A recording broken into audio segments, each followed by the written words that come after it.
one power, invisible, and you see it everywhere and every day.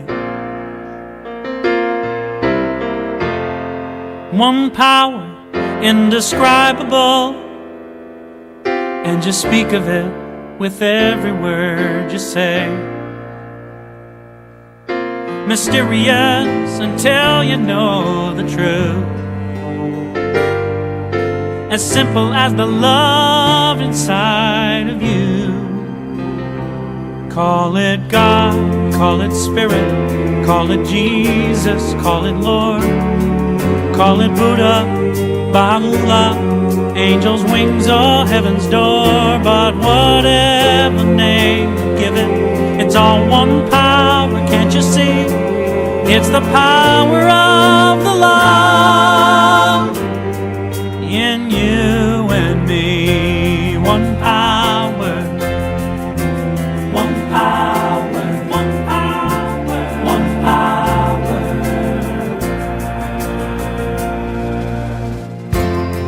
We speak so many languages, different clothing, different colors, different names.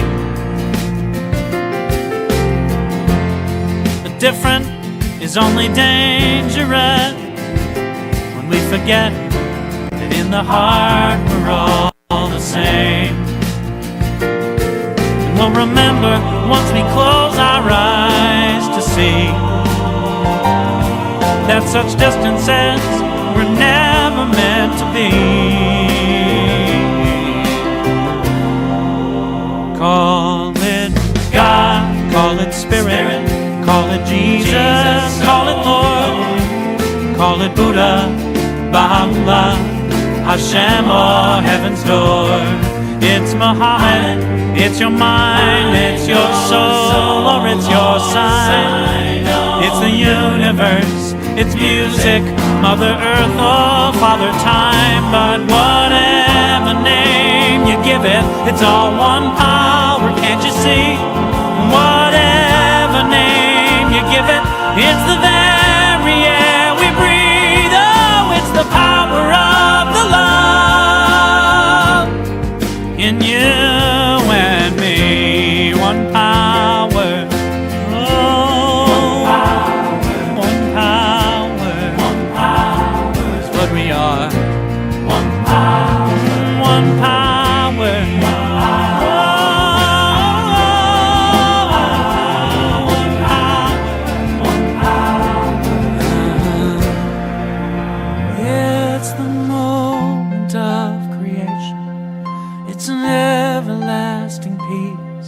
It's the freedom of forgiveness, it's the sweetness of release, it's the joy of inspiration, it's the sunshine on your face, it's the birthright of all nations, it's the boundlessness of space, it's the beauty of a baby, the serenity of sleep, it's the anger we abandon, for it's love that's most deep.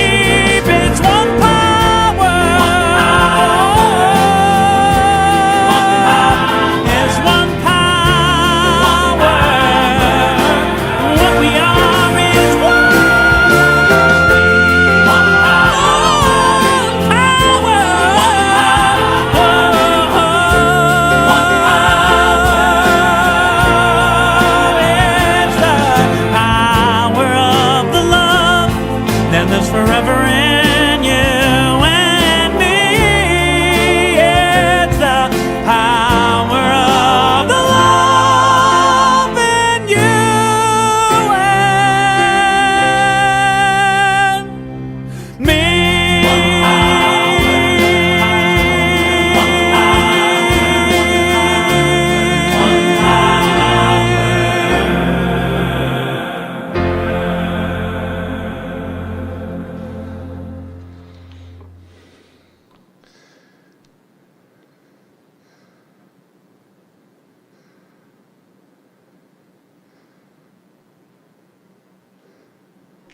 To start our service, I can't think of anything more beautiful than the power of love.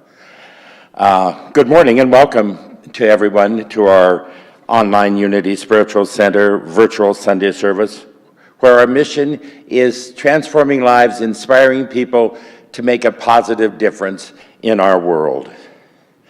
My name is Jeff Hunter. I haven't been here for 7.5 months, so this is kind of a new experience for me, but I'm really happy to be your platform assistant today. We want to begin our time together today by sharing our opening affirmation. I will say it once, and then I will ask you to repeat it with me. There is only one presence and one power active in my life and in the universe, God the Good. Together, there is only one presence and one power active in my life and in the universe, God the Good. This is Unity's foundation principle: one presence, one power, one life living through and as each one of us. This morning we will hear from Karen Dunmore, who will be sharing the Sunday message entitled, "Even My Hair Was a Mess." I love that title. I can relate to it. Karen will also be leading the meditation, which is coming up after our next segment, which is News You Can Use.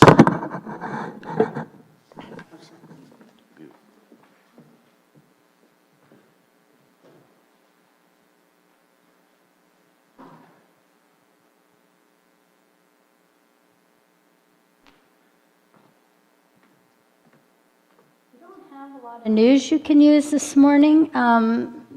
The one thing I have to announce is that Reverend David McClure's class has been canceled, and we look forward to seeing what's next, his next class. And also, I guess this is our first Sunday in Advent, and we'll be moving on to that in a little bit, but Linda wanted me to let you know that these books are available for anyone who wants them, and they'll be out there in the atrium. And I'm going to introduce Joan Breckling, who has a board update. Thanks. Thanks, Karen. Well, I have a fair amount of news you can use. So I would like to just get started here. First of all, I'd just like to share that we have invited, and he has accepted, Alan Bassan to join the board as filling in our latest vacancy. So thank you, Alan, and we look forward to having you working with us. The next thing I'd like to share with you is that after extensive board thought, prayer, and planning, we've made a decision to hire a part-time interim administrator to cover the essential administrative aspects of the ministerial role. So we really deeply appreciate the ongoing, competent, and dedicated service of all of our staff. They have made this work. But this person will provide a centralized point of leadership, a go-to person for staff, for congregation during the transition, and will help us with keeping our communication smooth and with administrative decision-making. So that position is open now to people in our congregation, and it will be open until the 11th of December. We have to move it through fairly quickly because of Christmas coming, and then with the ministers leaving, we really don't want to have a gap there any more than we need to. So just wanted to invite anyone in our congregation who is interested in that position to email me at either of those emails. The first one, the board@unityspokane.org, is a new email, and it may not be up and available for a couple of days, but the other one is available now. And if you just want information, if you want an application, I would be happy to send that to you. Finally, I have another major announcement, and that is that we have decided to do a limited reopening of the center for Sunday services. As I look around today, for some time, board members and some of their family members have been coming to Hold Energy during the live streaming. Live streaming will continue as it always has, but we are going to also open up attendance in person on December 20th, Christmas Sunday, for up to 25 people. And pre-registration will be required required in order to come into the service. And that information on how to do that will be available next Sunday. So I just wanted you to know that no one is pressured at all to return, but I know there are people who have really been saying they really need to be here in person, and we don't want to limit that to board members. So please give that some consideration if that's something that attracts you. We will have really strict COVID precautions in place. We have them in place now, except for the speaker in the moment. Everybody is masked, socially distanced. We're using hand sanitizer. We're signing in when we come. We're just trying to be extremely careful so that we stay healthy and we can still have some sense of togetherness.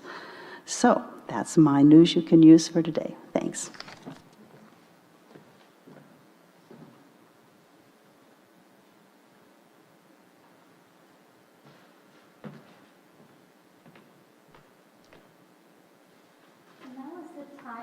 Come together for meditation. So if you just want to get comfortable in your seats and relax,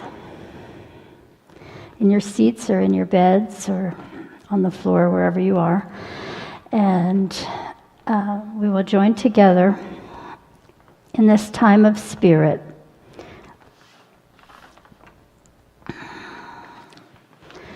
With the one presence and one power. So let's relax and take a deep breath. And just exhale all of the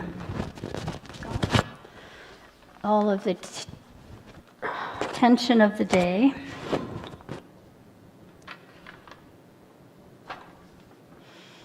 Take another deep breath.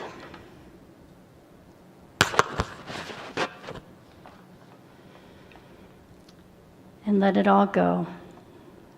We are centered now in the one presence and one power as we give thanks and open our hearts on this blessed Sunday. With your next in-breath, send your energy down to your hands. Feel the energy in your hands lit up. It's always there, a quiet buzz, waiting willingly. Send it down into your fingers and let your joints relax. Take the tension off of them for a little bit. This energy is always there, waiting so that you may serve others. Move that energy now up your arms, across your shoulders, and drop it down into your heart space. Feel the love that is already there, warming and spreading.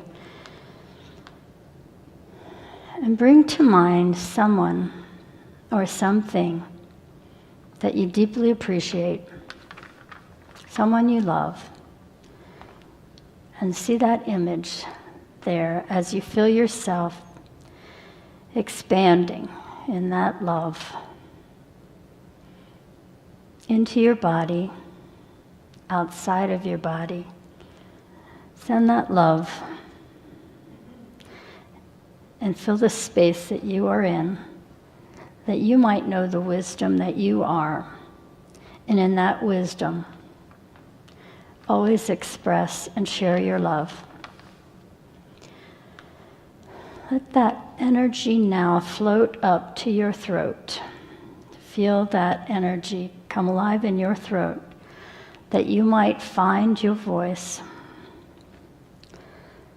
that you may judge righteously and use your voice always in the service of good,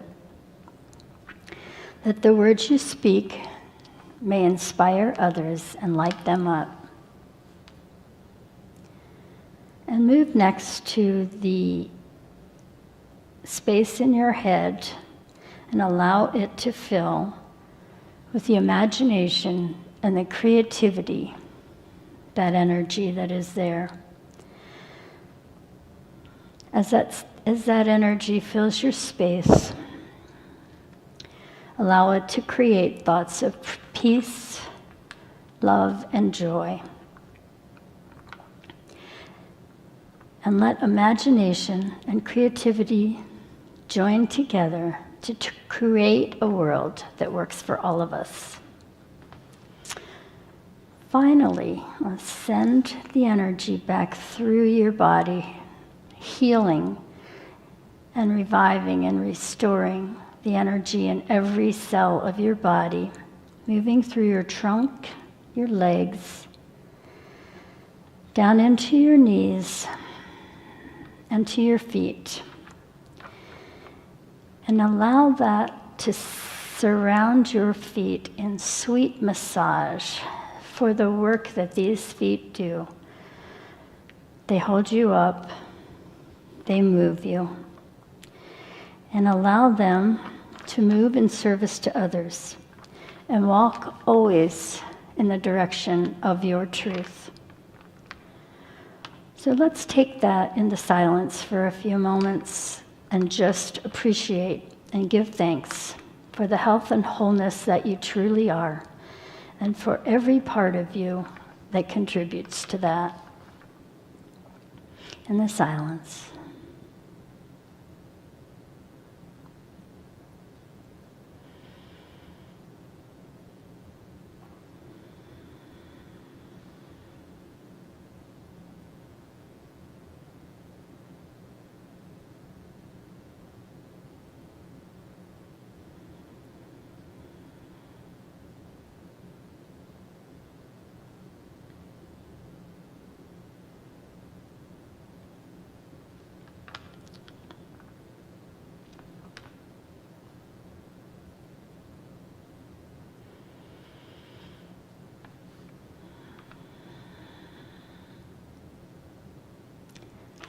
When you're ready, you can come back into this space, or you can stay right where you are while the meditation song plays.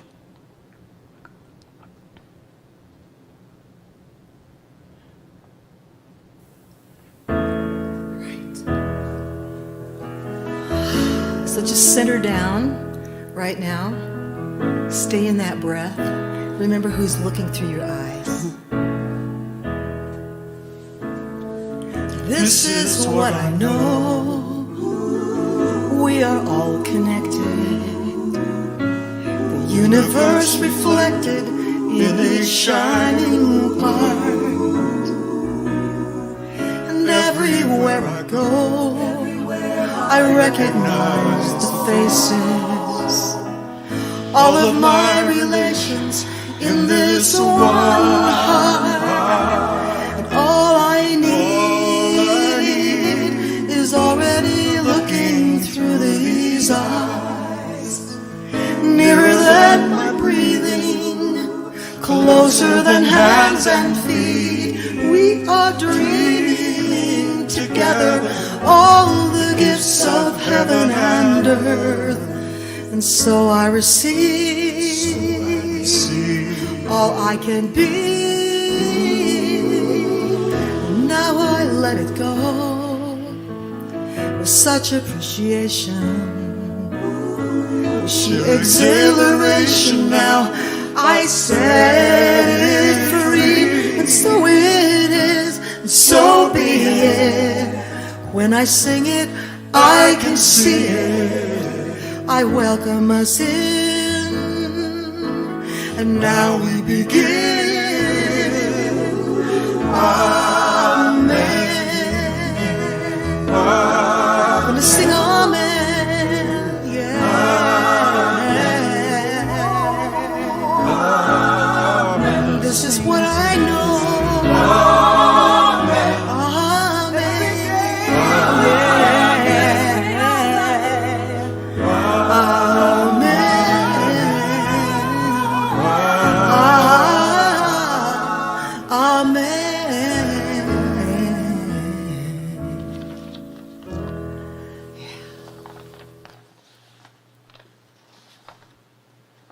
This is our first Sunday in Advent, and I'm going to light the Advent candle.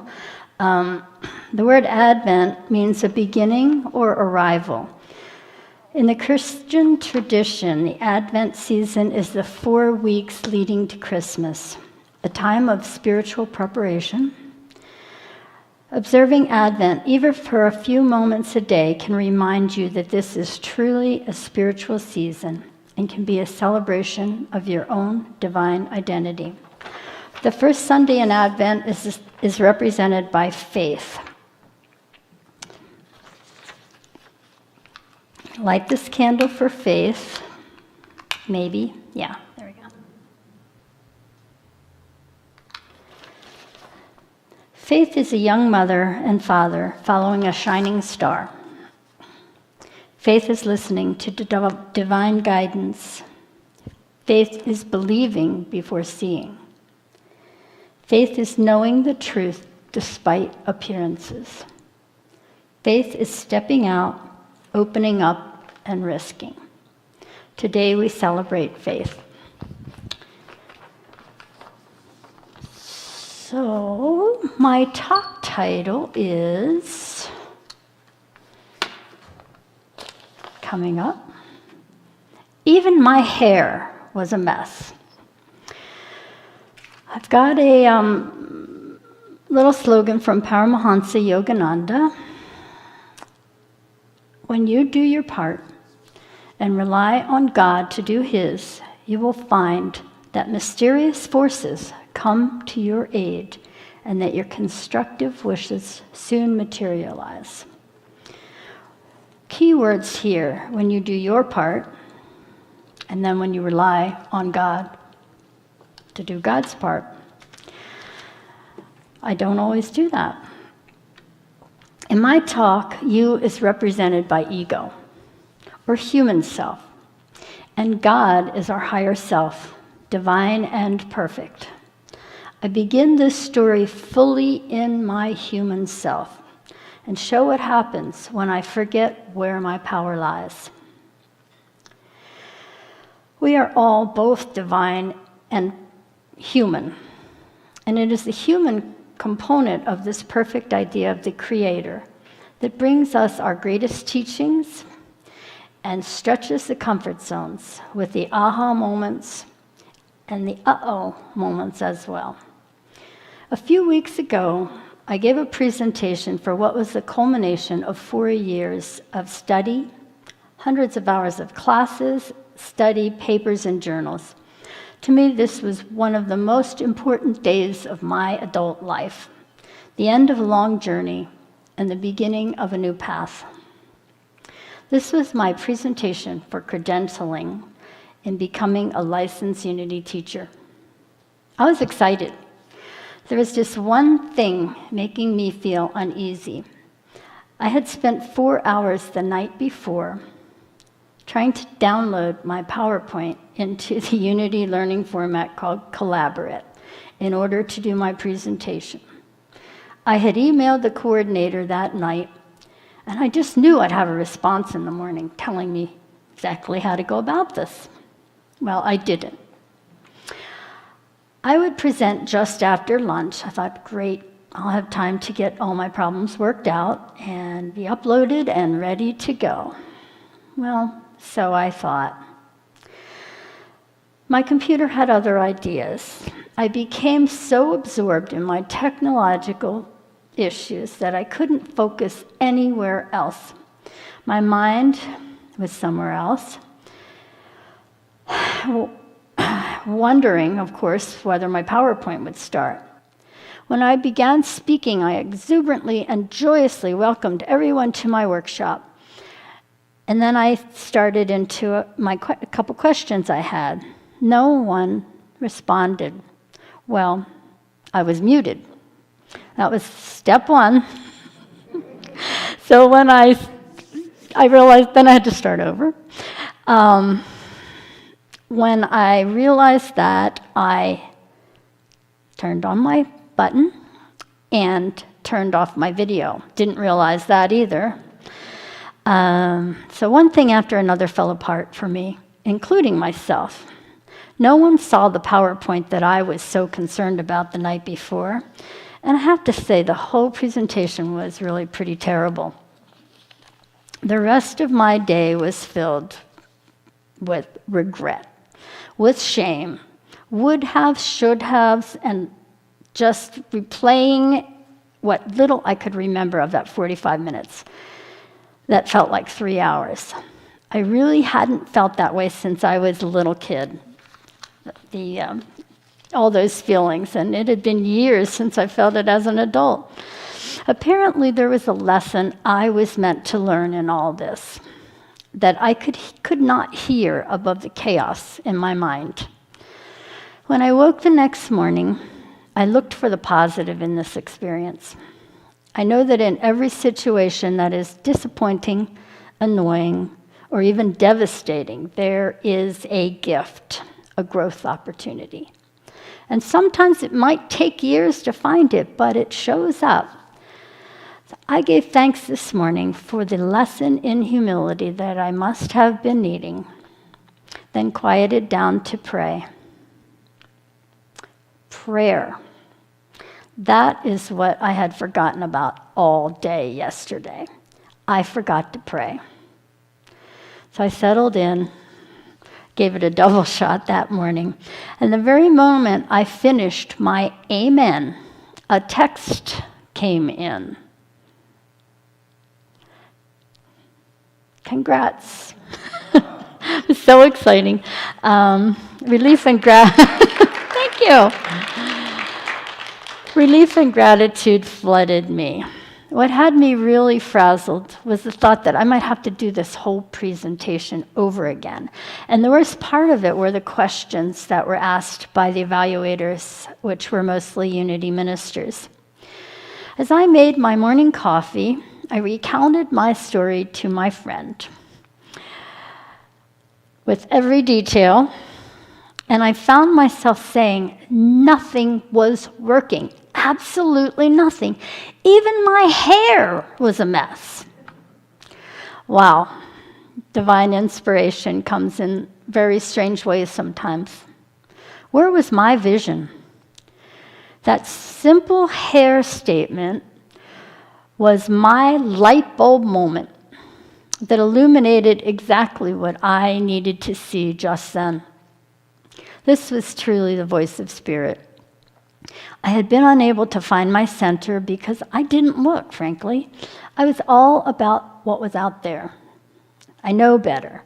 I had just spent 20 hours the previous week in a class on prayer, so I should have been pretty well prayed up by then. And something so simple as taking a few minutes to relax, to center myself, and before I began my workshop, I would have been in a whole different place. Instead of going within and trusting my source, I looked to technology for my answers. When that failed me, I was unable to effectively function in presenting my workshop. I spiraled down a rabbit hole into despair and self-judgment. I am talking about that right, wrong, good, bad, winner-loser type of judgment, the hellfire and damnation of the Old Testament, the judgment that keeps us separate from one another. There are no winners in that, and I was fully immersed in it. The situation I had placed myself in and with which I was identifying was that of a victim and a loser. I haven't done that in years. The kind of behavior is so pervasive and toxic right now. It's all around us, in our country and in the rest of the world. How did we become so polarized that wearing a mask or not determines into which category we fit? And that's really silly. Have you ever forgotten who you are at the core? We do that from time to time. And in the forgetting, what do? Often we judge ourselves or others instead of meeting the chaos or confusion with compassion. We may make another choice, or we may remember that forgetting is pretty natural. It's why we are here in this state of consciousness. that keeps us bound to externals. We forget who we truly are. For me, it is uncommon to get so rattled that I lose myself in negativity. I had made SDS, skills demonstrations, so big and so important in my head that my mind was doing all the talking. I got so completely hooked by my ego, paradoxically, in doing a skills demonstration of my readiness and ability to be a spiritual leader. The experience itself was humbling, as was my own self-realization. The real kicker here was that the topic I was assigned for my workshop was judgment and wisdom. Being judged harshly, even if it is by oneself, at times fosters the birth of wisdom. Don't you often feel just a little bit wiser when you've danced with your shadow and been able to embrace the lesson it has brought you? Sometimes the learning is not in the studies or in the demonstration of what was learned. Sometimes it is in the chaos of real life and how you find your way out of that chaos. The lessons you learn on the way out, or the still small voice that whispers when you most need it, "Even my hair was a mess." Those few words, those few profound words, were exactly what was needed to bring some sort of clarity back to me. It is in our divinity, in our Christ nature, that perfection lies. Nothing but pure and absolute love. Yet how many times we forget that. I have here a shortened version of an old Hindu story that some of you may know. I really shortened it too. According to an old Hindu legend, there was a time when all men were gods. But they so abused their divinity that Brahma, the chief god, decided to take it away from them and hide it where they would never find it. He called in some lesser gods for counsel on where to hide humankind's divinity. After discussion, Brahma decided that there was nowhere on the earth or in the sea that was safe for this hidden treasure. Then Brahma spoke, "Here is what we will do with man's divinity. We will hide it deep within man himself, for he will never think to look there." The legend continues with man climbing every mountain, digging and diving and exploring. Isn't this the way of humans, though? Searching the world high and low for something that is not a thing. Searching the planet for that which has been within us all along. The peace of God which passes all understanding. The love of God which supports us in every situation. The power of God which energizes our every move. As part of this human fabric, we are one with that energy. Jesus knew that power and shared it with whomever would listen. He never asked that we worship him, just that we follow the path he laid out so that we might know the fullness of our own being. This was a call to read a map. We did not listen. We made him an idol, and we continued with our futile search to find everything outside ourselves to satisfy our egos, and nothing to feed our souls. Before I went to bed last Saturday night, I had completely finished writing this talk. On waking Sunday morning, I found that the end of this talk had left for cyberspace sometime in the night, and it never came back. After church on Sunday, that particular night, I woke up at 2. I couldn't figure out why, but I went to bed feeling kind of unsettled. I didn't know, no particular reason, but found myself kind of snapping at other people on Sunday and maybe a little defensive during the day. So this time I did kind of remember who I was, and I reasoned that maybe that part of the talk disappeared for a reason. Maybe I said something I shouldn't have said or didn't say something. But who knew? I can't even remember what that part of the talk was. So with this on my mind at 2 a.m., I just decided to write. And I do stream of consciousness, so I just put that pen to paper and let it write what it wants. So this is what I got. I have a job to do. I have a world to change, and this is not the way to do it. I cannot lead from a place of weakness. I cannot speak from this place and inspire or move anyone. Or can I? Can I speak enough of my truth from my higher self to overcome the part of me that just wants to curl up and cry? I am feeling pain, hurt, and sadness, and I don't know why. Can I touch this? What is my way through? How can I take what I'm feeling now and bring some kind of coherence? So this was apparently about more than a lost talk. So I called Silent Unity,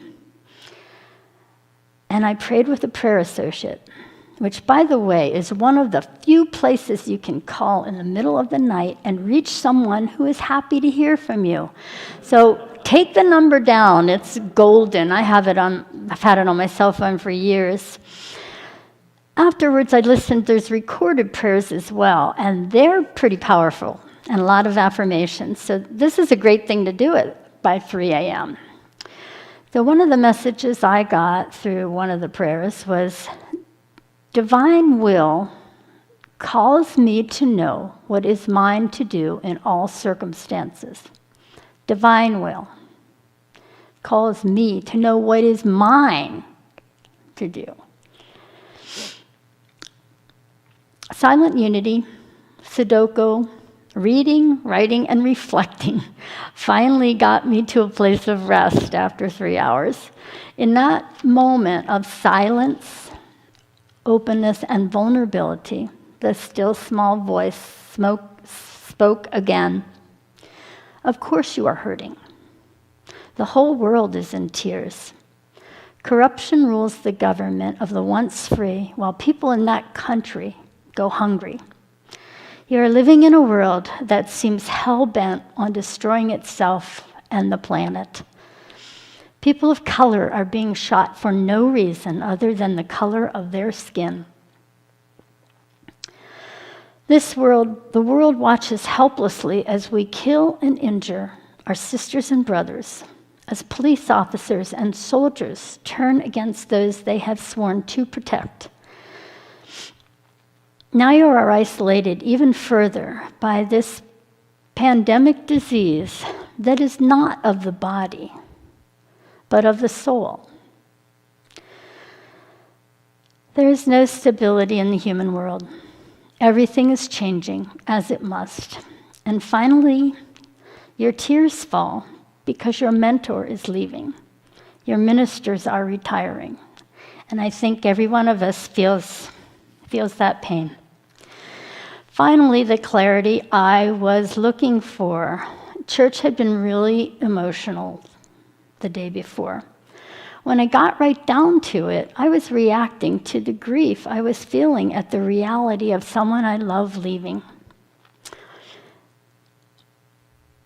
That triggered the grief that I have been feeling for several years as my country became a place I couldn't recognize.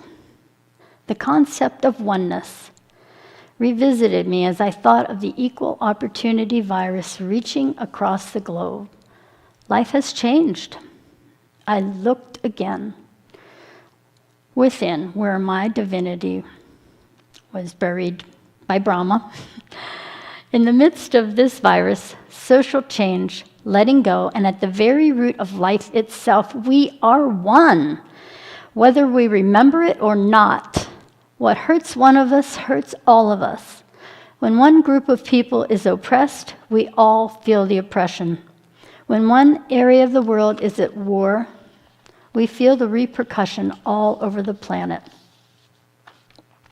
I asked myself, what is my contribution to this situation? If I am truly a creator in divine mind, and we are all one, then in consciousness we collectively created this. Why would we create a deadly virus? The virus is not the real disease, rather a symptom of the dishonesty, greed, corruption, bigotry, selfishness, and judgment that our society seems to be mired in. Remembering the divinity in me and in every little being can be my contribution. Of course, there is no stability in the world, in the human world. There can't be. Being human is transitory, ever-changing. Looking for stability in the human world is like looking for an honest politician in Washington, D.C. It is only in recognizing, remembering, and accepting our own divinity, and in seeing the tapestry we have woven of life as integral to all, that we can truly find stability. Each and every one of us has something we bring to this glorious masterpiece that is only ours to give. We must trust ourselves to give it. Sometimes that means listening for the still small voice, whether it makes sense or not. And if it says to you, even my hair was a mess, look in the mirror and then look beyond it. You, child, are the essence of God. You vibrate in that energy, the source energy that permeates all matter. I challenge you to unleash that energy and bring it forth into the world. And so it is. Thank you.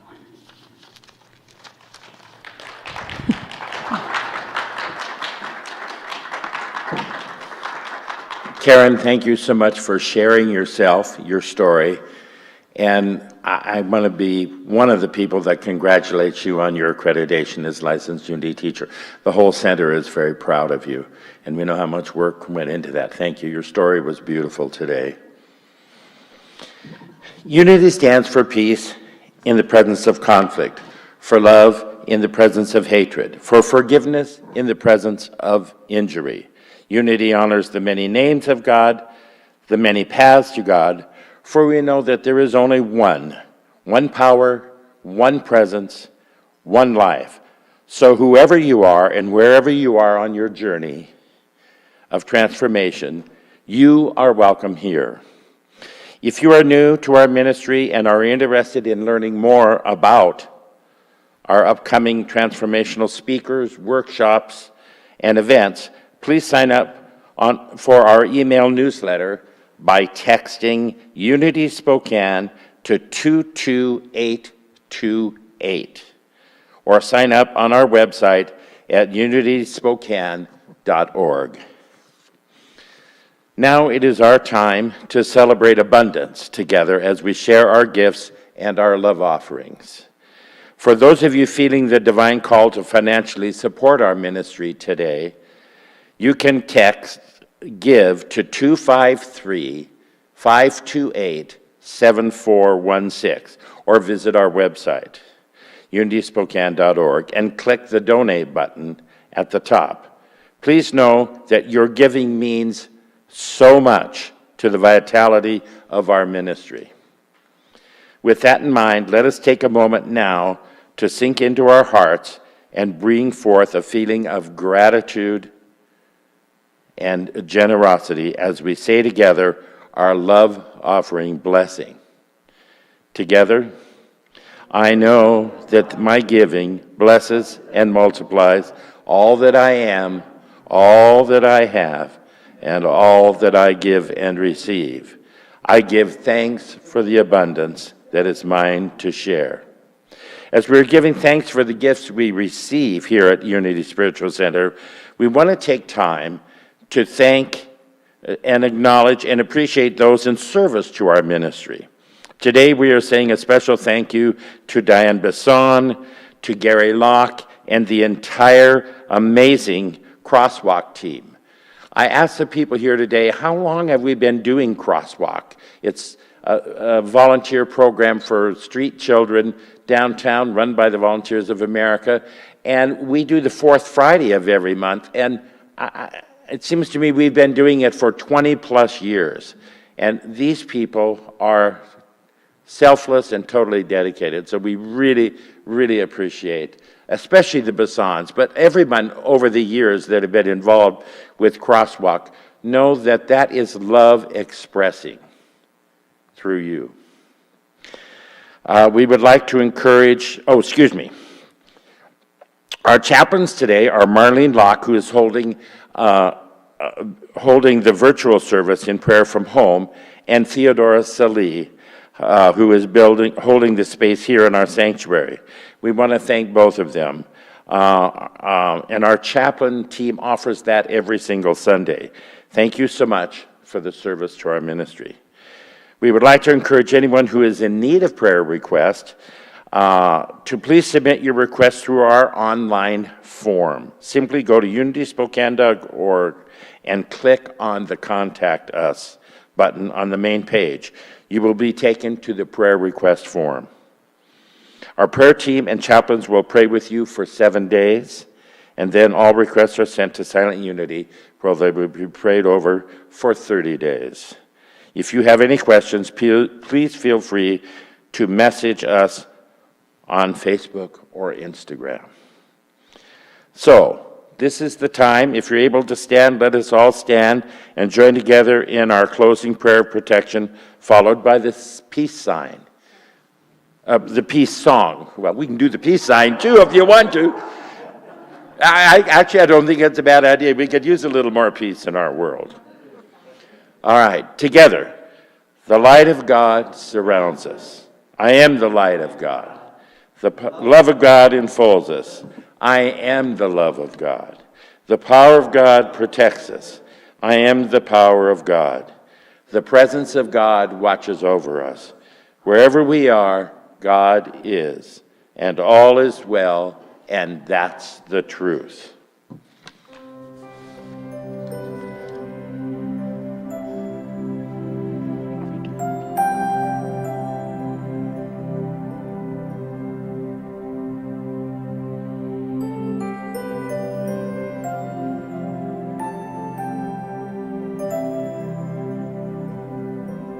I will surrender to my greatest, highest good.